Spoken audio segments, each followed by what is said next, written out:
from the frosty falls of St. Anthony down through the 9 climes to torrid New Orleans. Dawson's Landing was a slave-holding town, with a rich slave-work, grain, and pork country back of it.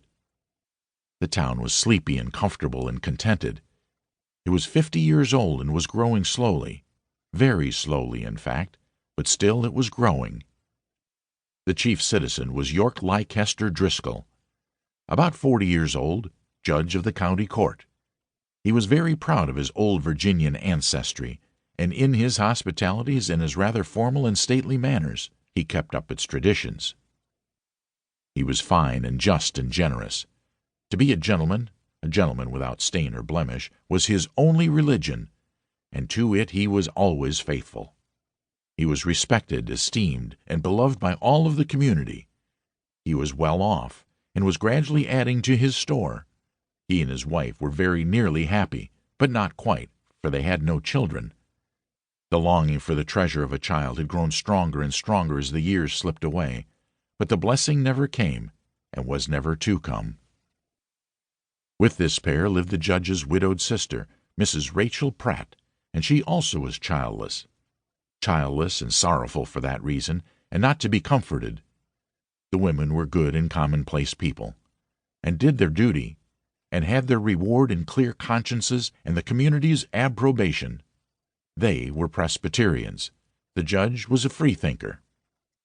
Pembroke Howard, lawyer and bachelor, aged almost 40, was another old Virginia grandee, with proved descent from the first families.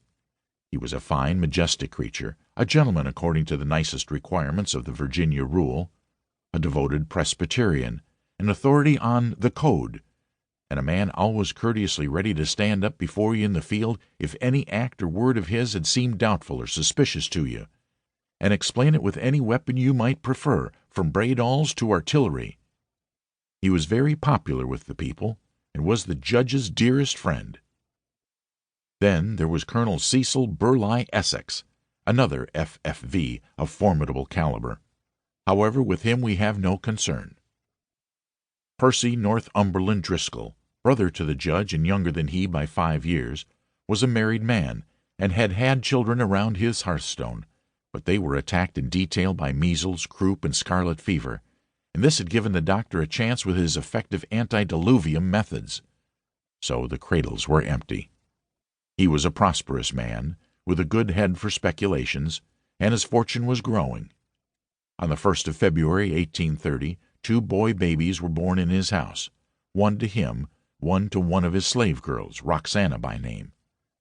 Roxana was 20 years old. She was up and around the same day with her hands full, for she was tending both babes. Mrs. Percy Driscoll died within the week. Roxy remained in charge of the children. She had her own way, for Mr. Driscoll soon absorbed himself in his speculations, and left her to her own devices. In that same month of February, Dawson's Landing gained a new citizen. This was Mr. David Wilson, a young fellow of Scotch parentage. He had wandered to this remote region from his birthplace in the interior of the state of New York to seek his fortune. He was 25 years old, college-bred, and had finished a post-college course in an Eastern law school a couple of years before. He was a homely, freckled, sandy-haired young fellow, with an intelligent blue eye that had frankness and comradeship in it, and a covert twinkle of a pleasant sort. But, for an unfortunate remark of his, he would no doubt have entered at once upon a successful career at Dawson's Landing. But he made his fatal remark the first day he spent in the village, and it gagged him. He had just made the acquaintance of a group of citizens when an invisible dog began to yelp and snarl and howl and make himself very comprehensively disagreeable, whereupon young Wilson said, much as one who was thinking aloud, "I wish I owned half of that dog." "Why?" somebody asked. "Because I would kill my half." The group searched his face with curiosity, with anxiety even, but found no light there, no expression that they could read. They fell away from him as from something uncanny, and went into privacy to discuss him. One said, "'Pears to be a fool." "'Pears," said another. "Is, I reckon you better say." "Said he wished he owned half the dog, the idiot," said a third. "What did he reckon he'd do with the other half if he killed his half? Do you reckon he thought it would live?" "Why, he must have thought